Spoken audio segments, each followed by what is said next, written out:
बदलापूर प्रकरणात रोज नवे सत्य आणि धक्कादायक गोष्टी समोर येत आहेत. आता दोन चिमुरड्यांच्या लैंगिक शोषण प्रकरणात नराधम आरोपी अक्षय शिंदेच्या पहिल्या पत्नीनं धक्कादायक आणि हादरवून टाकणाऱ्या गोष्टी सांगितल्याचं समोर आलंय.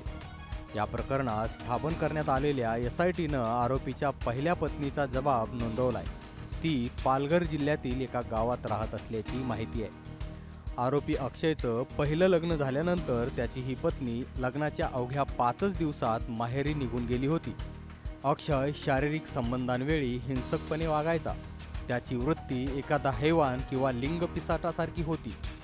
त्यामुळं लग्नाच्या अवघ्या 5च दिवसात ती माहेरी निघून गेली आणि पुन्हा कधीच परतली नाही. त्या 5 दिवसात अक्षयची लैंगिक वासना पाहता तो कोणतंही भयंकर आणि क्रूर कृत्य करू शकतो. त्याच्या विरोधात साक्ष द्यायला तयार असल्याचंही तिनं आपल्या जबाबात म्हटलंय.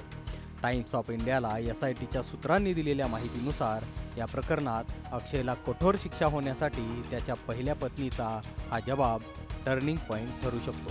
अक्षयच्या पहिल्या पत्नीच्या या जबाबामुळे बदलापूर प्रकरणात मोठा दिलासा मिळू शकतो. या महिलेच्या साक्षीमुळे अक्षयसारख्या नराधमाला कठोरातील कठोर शिक्षा मिळायला मदत होऊ शकते. बदलापूर प्रकरणातील तपासादरम्यान मिळालेल्या माहितीनुसार अक्षय शिंदेनं 3 वेळा लग्न केलंय.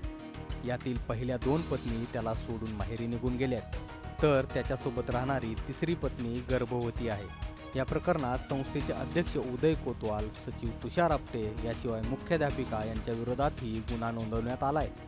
या प्रकरणाचा कसून तपास सुरू असून आणखी काय समोर येतंय हे पाहणं महत्त्वाचं असणार आहे. ब्युरो रिपोर्ट, मुंबई तक.